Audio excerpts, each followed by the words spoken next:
Assalamualaikum warahmatullahi wabarakatuh. Alhamdulillah, alhamdulillahilladzi hadana lihada wa ma kunna linahtadiya laula an hadana Allah. Wassalatu wassalamu ala Rasulillah wa ala alihi wa sahbihi wa mawalah. Wala haula wala quwwata illa billah. Allahumma 'allimna ma yanfa'una wanfa'na bima 'allamtana wa zidna 'ilma. Subhanaka la 'ilma lana illa ma 'allamtana innaka antal 'alimul hakim. Bapak Ibu jamaah yang kami hormati, rahimani wa rahimakumullah. Tak bosan-bosannya mari senantiasa kita panjatkan puja dan puji syukur kita kehadirat Allah Subhanahu wa taala. Karena dengan nikmatnya, karunia-Nya, hidayah dan taufiknya kita bisa kembali bertemu, berkumpul di tempat yang mulia ini, tentunya untuk kepentingan yang sangat agung, yaitu dalam rangka menegakkan salat subuh secara berjamaah, kemudian diikuti dengan kajian ilmiah. Kita berdoa berharap kepada Allah Subhanahu wa taala, semoga Allah Subhanahu wa taala berkenan untuk memberikan kepada kita ilmu yang bermanfaat sehingga bisa kita amalkan dan kelak akan menjadi bekal bagi kita semua pada hari kiamat. Amin ya rabbal alamin. Bapak Ibu yang kami hormati, rahimani wa rahimakumullah. Beberapa waktu yang lalu ada salah seorang jamaah kita, beliau menyampaikan kepada kami bagaimana cara bersyukur kepada Allah Subhanahu wa taala dalam kondisi sakit. Jadi beliau ini sakit kanker usus, Pak. Sakit apa? Kanker usus. Awalnya beliau itu tidak bisa buang air besar secara normal. Setiap hari diare. Lalu cek ke dokter, ternyata kata dokter setelah dicek itu Pak, ususnya itu ada benjolan-benjolan. Itulah yang menyebabkan beliau selalu diare ketika buang air besar. Lalu dokter dengan suara yang pelan, yang lirih mengatakan, mohon maaf Pak, pian terkena kanker usus stadium 2. Stadium berapa? 2. Kaget beliau.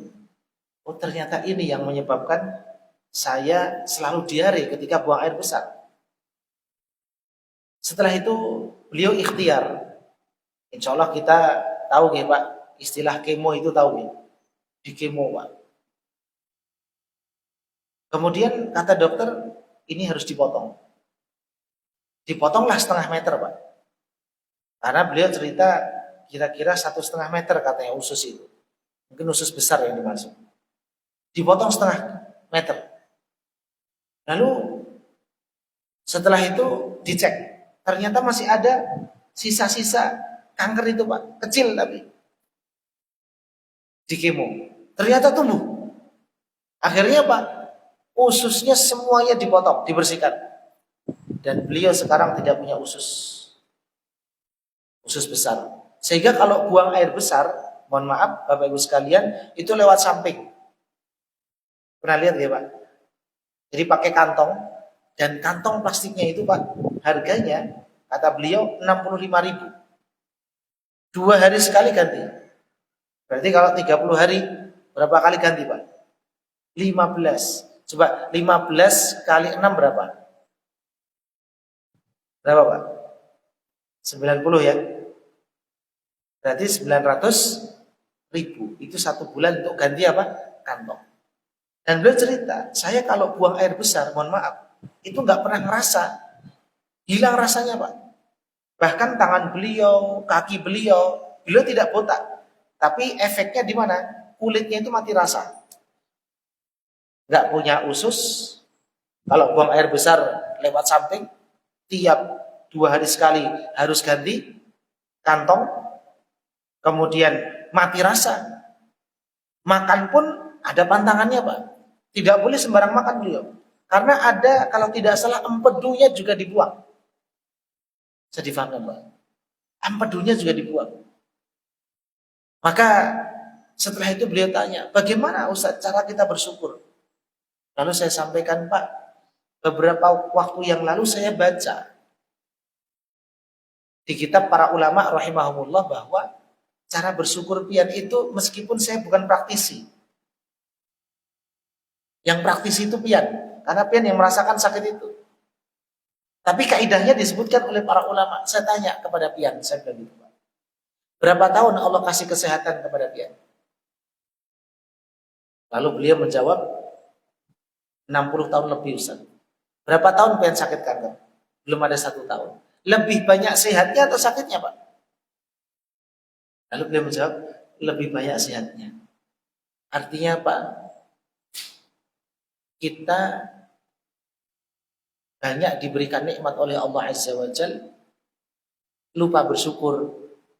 Sekali kita dikasih baru, dikasih sakit baru apa? Sadar begitu besarnya nikmat kesehatan. Itu nanti akan kita rasakan. Semoga kita tidak sakit, Pak, ya. Meskipun tidak sakit, bisa kita bersyukur kepada Allah atas nikmat sehat ini. Tapi kebanyakan rata-rata mereka akan merasakan begitu pentingnya sehat ketika apa? Sakit. Mereka akan merasakan begitu nikmatnya sehat ketika apa? Sakit. Maka Nabi kita Muhammad SAW, beliau menegaskan di dalam hadis, ni'matani maghbunun fihima katsirun minan nas. Ada 2 kenikmatan, kata Rasulullah SAW, yang mana kebanyakan manusia, termasuk mungkin kita, sering lalai, Pak. Tidak bisa maksimal mensyukuri 2 nikmat itu. Belum bisa sadar penuh bahwa nikmat itu sangat luar biasa. Yaitu nikmat apa? Yang pertama, as-sihhatu, nikmat kesehatan.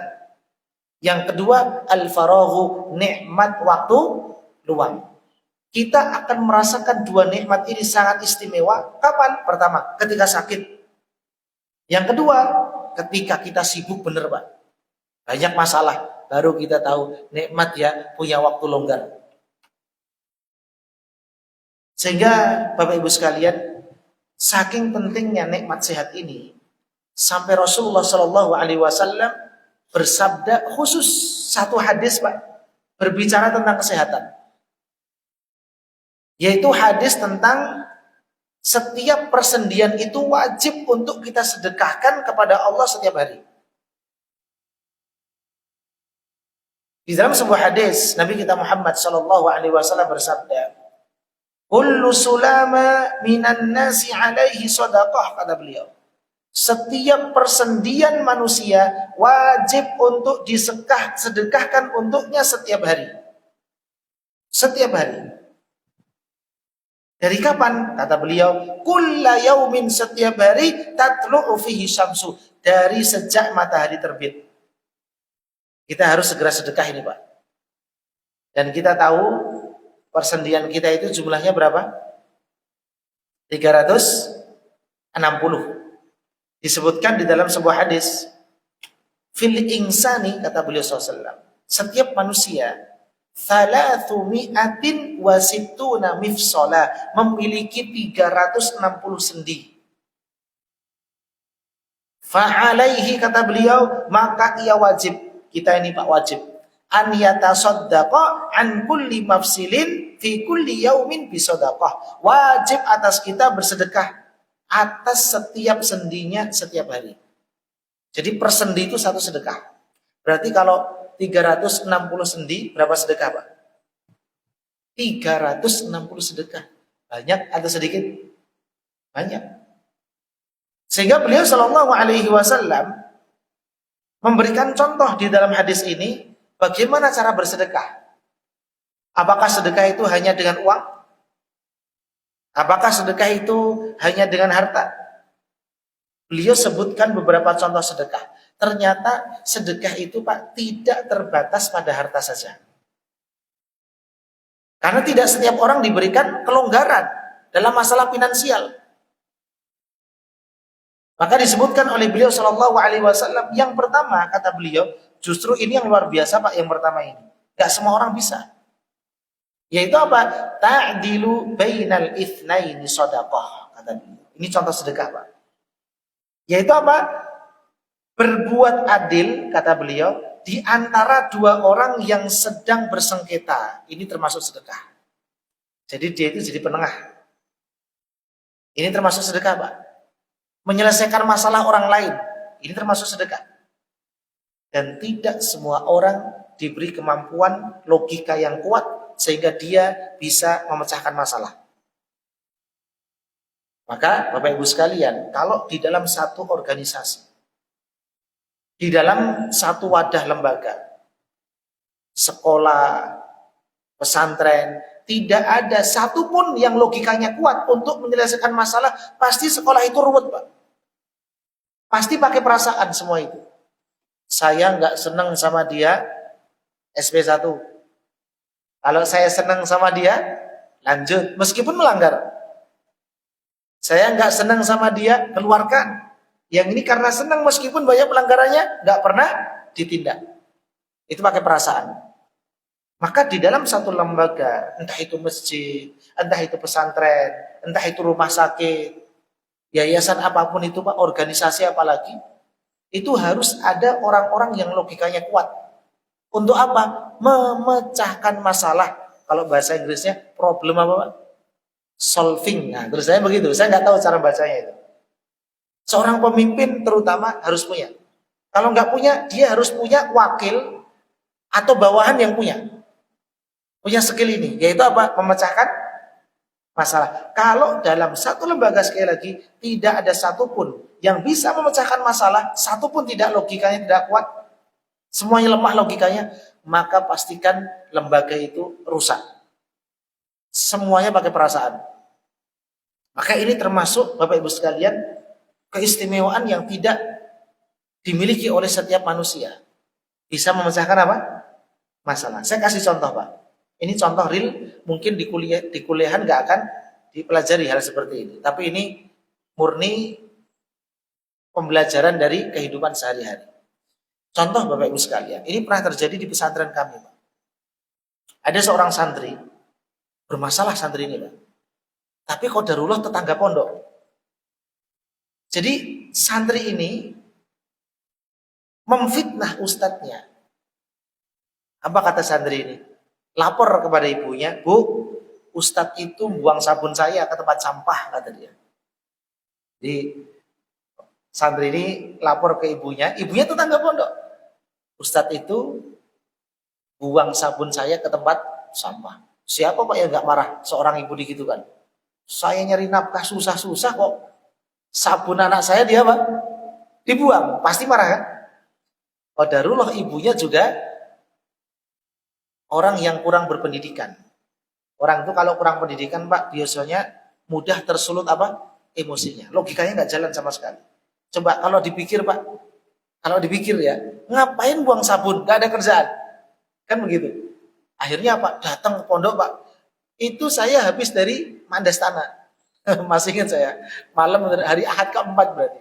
Saya habis dari Mandas Tanah ditelepon. Ustaz, ada wali santri marah-marah di pondok, kata dia. Kenapa marah? Katanya anaknya punya sabun, sabunnya dibuang. Yang buang siapa? Gak ada yang buang Ustaz. Yang difitnah siapa? Saya, kata dia. Ustaz ini mengaku saya. Saya itu maksudnya Ustaz Fulan yang nelpon saya itu. Kemudian, baik kalau begitu, tolong sampaikan pesan saya ke ibu yang datang itu, untuk malam ini anaknya bisa istirahat di rumah dulu. Nah, suruh istirahat dulu Pak, kalau enggak bahaya itu. Bahayanya Pak, dikeroyok ustadznya malah bahaya itu Pak. Akhirnya Pak, balik ke rumah. Saya izinkan pulang balik ke rumah. Setelah itu saya kumpulkan ustadz. Masalahnya Pak, masalahnya ustadz, dia itu naruh sabun sembarangan. Kan sudah ada tempat khusus untuk sabun. Dia taruh apa? Sembarangan. Lalu kita pindah ke gudang, bukan dibuang ustadz. Dia itu nggak nyari, dikira apa? Dibuang ke tempat sampah. Padahal sudah kita sampaikan, setiap barang yang tidak pada tempatnya maka ditaruh di mana? Di gudang. Yang mau ngambil pasti dihukum. Karena ketahuan itu barang siapa. Hanya sebagai bentuk pendisiplinan saja Pak. Akhirnya apa? Bapak Ibu sekalian, saya cari cara gimana cara ini memutuskan masalah ini. Yang ini tetangga pondok, Ustadz ini hampir sudah. Kalau pian nggak keluarkan dia, saya angkat tangan, saya nggak bisa lanjut lagi ngajar di sini. Wah ini bahaya ini Pak. Padahal ustadz andalan kita. Akhirnya Pak, Bapak Ibu sekalian, saya pikir-pikir, saya kumpulkan. Ibu saya panggil, anaknya nggak mau datang, ibunya saya panggil. Ustadz semua saya kumpulkan. Nah di sini pemecahan masalahnya Pak. Saya ambil papan tulis. Tak tulis masalah 11 solusi. 1, Ustadz Fulan, saya bilang gitu. Masalah anaknya ibu itu apa di pesantren? Tulis. Naruh sabun sembarangan. 2, memfitnah Ustadz. 2. 3, sering telat sholat jamaah. 4, aras-arasan. Kalau aras-arasan itu bahasa Jawa Pak ya. Apa? Malas-malasan, mut-mutan kalau bahasa kita. Masuk pelajaran. Tulis semua itu masalah Pak. Solusi sudah antum tindak? Sudah Ustadz. Kemarin sudah saya bilangin begini-begini. Kemarin sudah saya panggil semua, sudah tulis. Kemudian saya tanya kepada ibunya. Ibu tahu nggak? Pernah nggak anak ibu cerita tentang pelanggaran ini? Nggak pernah Ustaz. Tapi pian percaya nggak dengan pelanggaran ini? Oke, saya percaya. Memang anak saya lelet Ustaz. Kemudian kemarin anak pian lapor apa kepada pian? Sabunnya dibuang. Baik. Apakah pian sudah tanya? Benar atau tidak? Tidak Ustaz. Salah saya langsung menghukumi bahwa Ustaznya yang salah. Oke, tulis. Jadi ngaku ibunya. Nah sekarang udah selesai Bu ya, panjang itu Pak. Sekarang saya memanggil mereka, tidak ada settingan Ibu. Ini mendadak semua. Saya mau tanya, tolong jawab dengan hati antum para ustadz. Saya bilang, masih mau ngajar anak beliau? Satu-satu saya tanya Pak. Saya nggak sanggup Ustaz. Satu-satu saya. Tinggal satu yang sanggup. Saya sanggup kata dia. Saya apa? Sanggup. Baik Ibu, ini 4 orang nggak sanggup, yang sanggup 1 orang. Berarti anak pian kalau mau lanjut belajarnya sama beliau. Belajarnya sama beliau. Karena pesantren ini ada asrama di bawah ustadz yang difitnah anak pian, maka tinggalnya jangan di pondok, tinggalnya di rumah. Kalau pas pelajaran datang ke ustadz ini. Selesai Pak. Kenapa? Karena 4 ustadz ini nggak mau lagi ngurusi dia. Sedangkan asrama di bawah 4 ustadz ini. Sisa 1 ustadz yang ngurusi, tapi bukan urusannya asrama Pak. Hanya ngajar, ada pelajaran apa saya lupa. Kalau enggak bahasa Arab atau fikih saya lupa. Yang lain usaha asrama. Maka solusinya apa? Ibu, anak pian karena tetangga pondok Pak. Tidurnya di rumah, kalau mau belajar silahkan datang ke ustadz ini. Siap Ustadz? Siap. Kapanpun. Gitu Pak. Tapi saya sebagai pimpinan ngasih syarat. Itu pun kalau setelah 3 hari dari detik ini anak pian minta maaf. Tapi kalau tidak minta maaf kepada ustadz-ustadz ini, maka mohon maaf kami belum bisa menerima anak pian sebagai santri lagi. Tak tunggu Pak 3 hari. Gak datang. Berapa hari? 3 hari. Kenapa saya ambil 3 hari? Karena memang sering di syariat kita itu 3 begitu. Saya senang dengan angka 3. Sudah akhirnya 3 hari ditunggu tidak datang. Berarti memang anak ini nggak mau selesai. Tanpa kita keluarkan itu Pak. Bisa dipahami ya? Artinya apa? Seorang pemimpin dia harus bisa menyelesaikan masalah. Kalau masalah segitu saja dia nggak bisa menyelesaikan, dia biarkan, berantakan itu Pak. Itu pondok berantakan, benar. Terlalu banyak masalah. Nah contoh kalau di Muhammadiyah. Ada permasalahan Salafi Muhammadiyah. Ini kan sering ini Pak, jadi polemik. Bahkan saya lihat tadi beberapa mungkin, saya lihat Salafi nggak mau hadir di taklim. Dan itu biasa Pak.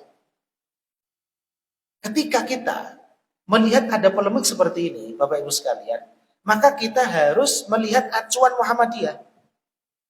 Boleh nggak sih ustadz dari Salafi ngisi di Muhammadiyah? Itu harus pian cek. Itu ada aturannya. Jangan sampai kita sebagai pengurus melanggar aturan itu sendiri. Jadi saya tegasi Pak. Karena beberapa belum bisa memahami. Kemudian kita cek, bagaimana cara menentukan ini loyal. Loyal itu nggak mesti totalitas, tapi loyal. Loyal itu artinya apa? Dia memahami organisasi ini, memahami dengan baik, loyal, ya, baik dengan apa? Tidak ada catatan hitam dengan organisasi ini. Maka dicek, misalnya aturan dari pusat, ustadz yang, kalau jenengan nyebut salafi, nggak ada nama salafi di organisasi, Pak. Itu ideologi, nggak akan pian temukan. Maka caranya bagaimana? Ustadz yang misalnya Idul Fitri dan Idul Adhanya tidak mengikuti metode hisab, maka dilarang untuk mengisi di Masjid Muhammadiyah. Kalau ada peraturan itu, pian pakai, berarti pian melanggar. Bisa dipahami ya Pak? Bisa dipahami? Ini salah satu apa? Contoh. Artinya apa? Harus ada penyelesaian. Kalau tidak, mohon maaf, ya nanti jamaah itu terkotak-kotak. Jadi harus jelas. Karena mohon maaf Pak, ada beberapa itu kebingungan DKM. Ustadz, ini saya itu bingung. Ini saya nggak mau pakai, tapi ini keluarganya Ustadz besar. Gimana? Terus saya sampaikan, Pak, ini organisasi bukan milik individual. Ini milik apa? Umat.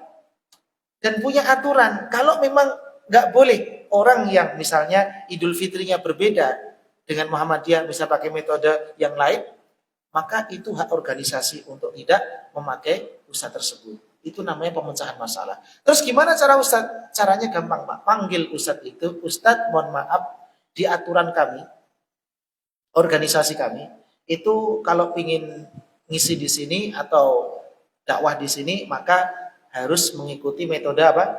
Hisab. Apakah pian sanggup? Tanya Pak. Itu tugas majelis tabligh. Apa kata Ustadz ini?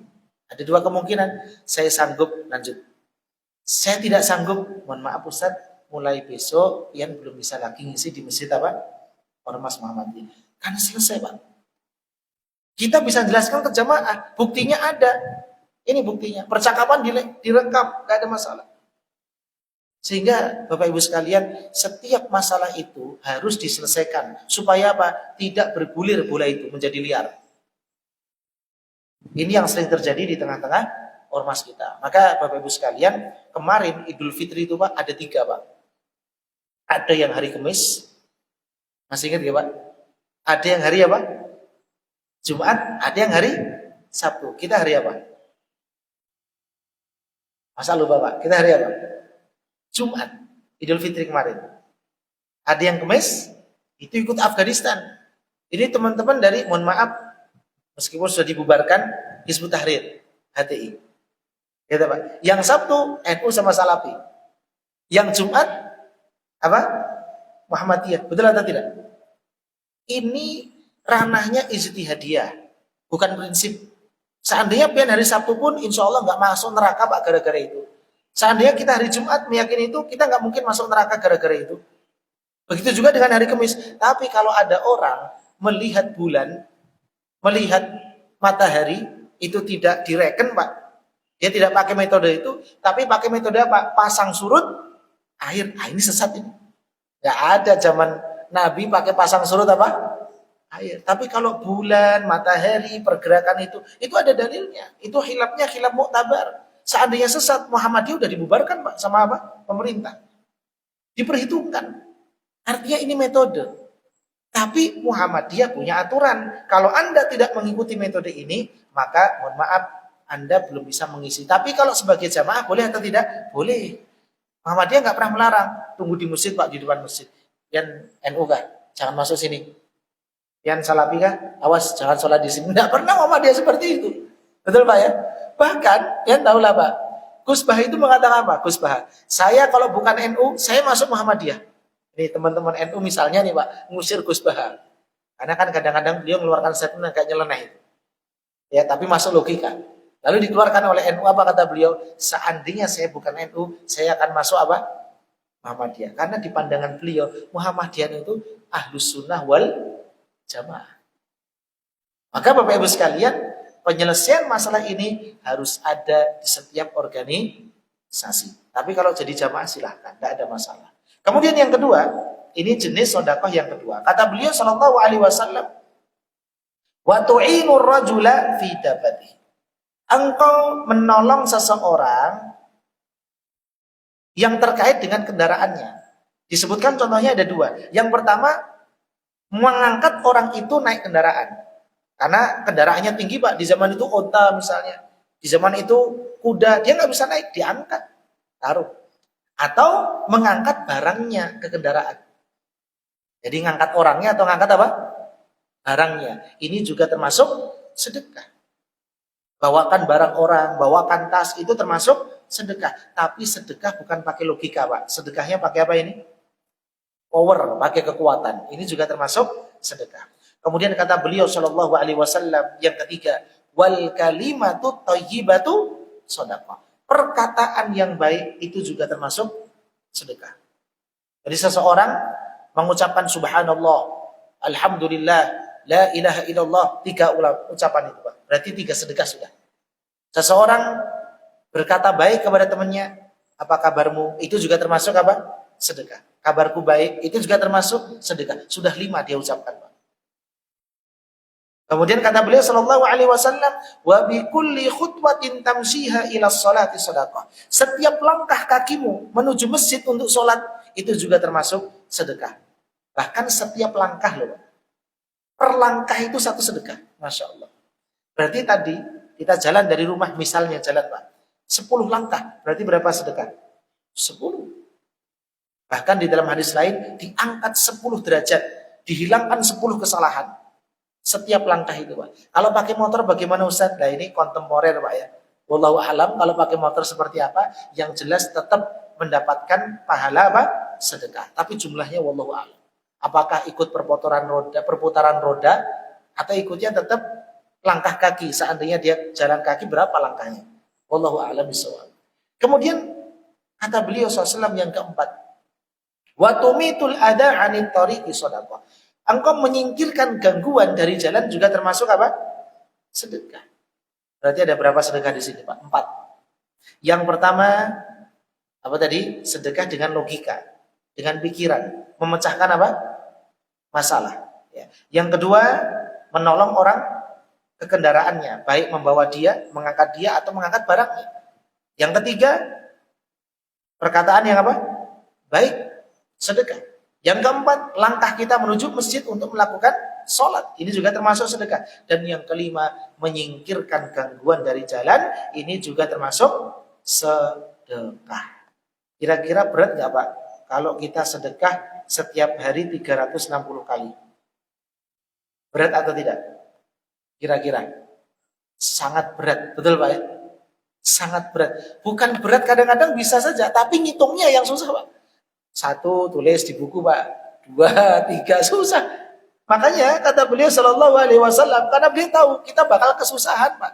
Kita bakal kesulitan. Rasulullah tahu. Apa kata beliau?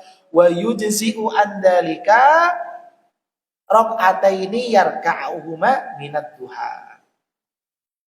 Dan 360 sedekah itu Pak cukup diwakili dengan apa? 2 rakaat sholat duha. Jadi kalau ada seseorang sholat duha 2 rakaat setiap hari, berarti dia telah menyedekahi apa? Persendiannya yang jumlahnya 360. Maka saking pentingnya sholat duha Pak, Abu Hurairah radhiyallahu anhu beliau pernah bercerita. Apa kata beliau? Ausani khalili bi thalathin, kata Abu Hurairah. Kekasihku yaitu Nabi kita Muhammad sallallahu alaihi wasallam berwasiat kepadaku dengan 3 perkara. Ini wasiat dari orang yang istimewa Pak, yaitu Nabi Muhammad SAW. Berarti wasiatnya sangat istimewa. Gak mungkin orang hebat isi wasiatnya remeh-temeh, gak mungkin. Orang hebat itu isi wasiatnya juga apa? Diperhitungkan, itu pasti Pak. Apa kata Abu Hurairah? Yang pertama, 3 wasiat ini jangan sampai ditinggal, kata beliau, sampai engkau wafat wahai Abu Hurairah. Yang pertama kata beliau, shaumi thalathati ayyamin min kulli syahrin. Engkau diwasiatkan untuk puasa setiap bulan berapa hari? 3. Ayamul bid 13, 14, 15. Ustaz, tanggal 13 Dzulhijjah kan nggak boleh puasa. Karena termasuk hari tasyrik. Bagaimana solusinya? 14 kita puasa, 15 kita puasa, tambah satu lagi Pak, monggo. 16 boleh, 17 oke, 18 nggak ada masalah. Yang penting setiap bulan berapa kali? 3 kali. Bisa dipahami insyaallah? Ini yang pertama. Yang kedua, kata Abu Hurairah radhiyallahu anhu, Nabi berwasiat kepadaku agar aku tidak meninggalkan apa? Sholat duha sampai aku wafat. Berarti setiap hari atau tidak Pak? Setiap hari. Karena sebagian kita mengira, Ustadz kalau setiap hari jadi wajib dong. Oh nggak bisa Pak. Sesuatu yang sudah fix, sudah final dengan wafatnya Nabi Muhammad SAW, tidak akan ada wahyu baru lagi. Stop.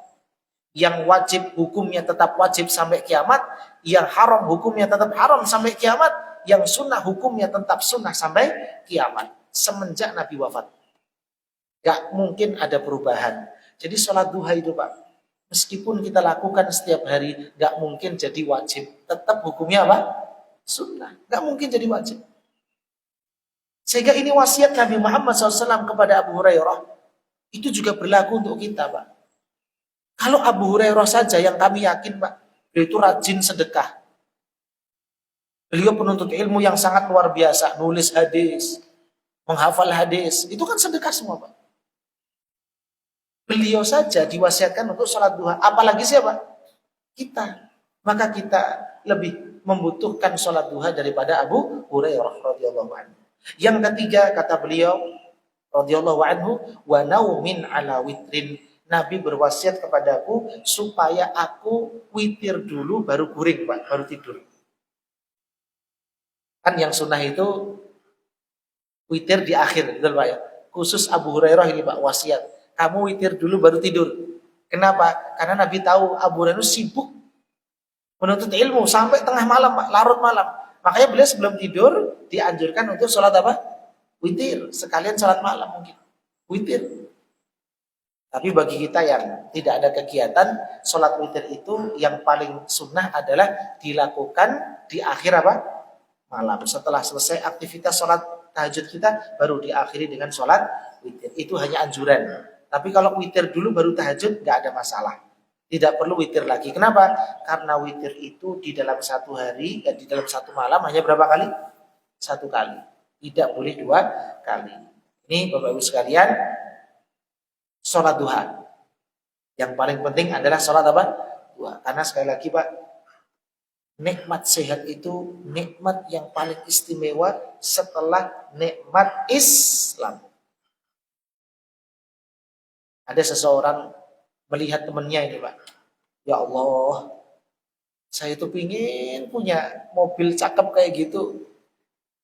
Maka supaya kita tidak iri Pak, alhamdulillah meskipun saya belum punya mobil secakep itu, tapi Allah masih berikan saya kesehatan. Saya pernah kemarin Pak, saking pedenya itu Pak, jam 2 malam kan masuk pertamax itu 17.000 Pak. 2 malam itu. Hari apa saya lupa, hari Rebu. Saya ingat saya hari Rebu itu. Saya dari Munawarah, dari Keramat, saya mau pulang. Biasa saya ngisi di pom bensin PAL 10. Itu punya Pertamina sebelah kanan, kalau dari Banjar, ke arah Banjarbaru. Saya belok, muter balik itu Pak. Masuk PD kan masih sepi itu Pak. Wah, tumben sepi nih karena saya kan sepi masuk saya. Pak, full tank, saya bilang gitu.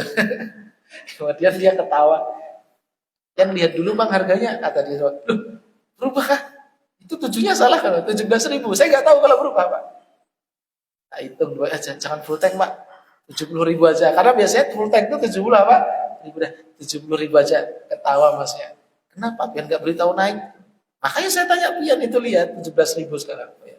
Alhamdulillah nggak apa-apa Mas, 17.000. Yang penting kita masih hidup. Iya Pak nggak Pak? Daripada nggak naik-naik tapi udah mati. Alhamdulillah meskipun 17.000 kita masih apa? Hidup. Dan kita masih bisa naik motor. Alhamdulillah. Ada loh Pak. Ada loh Pak. Orang nggak bisa naik motor. Orang nggak bisa jalan. Dia mau lihat pertamax 17 kah? 10.000 kah?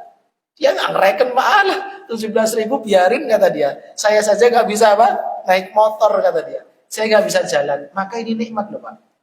Jangan kita lupa nikmat hidup, nikmat sehat. Itu adalah nikmat yang sangat apa? Luar biasa. Harus kita syukuri. Maka tadi Pak, persendian kita rusak satu aja Pak. Kan tadi totalnya berapa? 360. Satu saja meleset itu sendi kita tuh. Apa rasa yang akan kita rasakan? Apa rasanya? Sakit. Yang sakit bukan situ saja, Pak. Tapi apa? Semua ikut sakit. Error semua badannya, Pak. Yang sakit bagian kaki, yang ngeluh bagian mulut, kan begitu? Maka Bapak Ibu sekalian, kami ajak, ayo kita bersama-sama lebih semangat lagi, Pak, mensyukuri nikmat ini. Semakin kita bersyukur, semakin semangat ibadah. Karena kesehatan ini Allah berikan kepada kita agar Allah memberikan peluang kepada kita. Mas, mumpung sehat ibadah. Mumpung sehat duha. Berapa rakaat Ustaz? Monggo terserah pian. Karena duha itu minimal 2 rakaat, Pak. Maksimal berapa? Ada yang mengatakan 8, ada yang mengatakan tidak terbatas. Belum ulangi, sholat duha itu maksimal berapa? Ada yang mengatakan berapa? 8, ada yang mengatakan tidak terbatas. Saya lebih condong pada tidak terbatas. Nanti pian bisa cek artikelnya di website Muhammadiyah.id. Di situ disebutkan dalil yang 2 rakaat, dalil yang 4 rakaat, dalil yang 6 rakaat, 8 rakaat, bahkan dalil yang tidak terhingga, tidak terbatas. Itu disebutkan di dalam artikel tersebut. Intinya Bapak Ibu sekalian, kita sebagai seorang muslim yang beriman tentang hari akhir, wajib pada diri kita, meskipun hukumnya sunnah, Pak. Kita harus sedekah dengan cara apa? Melaksanakan sholat duha. Siap insya Allah? Siap insya Allah? Alhamdulillah. Barakallahu fikum. Semoga Bapak Ibu sekalian yang kami hormati, yang kami sampaikan ini bermanfaat. Tentunya bukan hanya untuk wawasan, tetapi selalu niat amal dan juga didakwahkan. Wabillahi taufiq wal hidayah. Mohon maaf jika ada kata-kata yang kurang berkenan. Semoga Allah mengampuni dosa-dosa kita. Kita akhiri dengan doa kafaratul majlis. Subhanakallahumma bihamdik asyhadu an la ilaha illa anta astaghfiruka wa atubu ilaik. Assalamualaikum warahmatullahi wabarakatuh.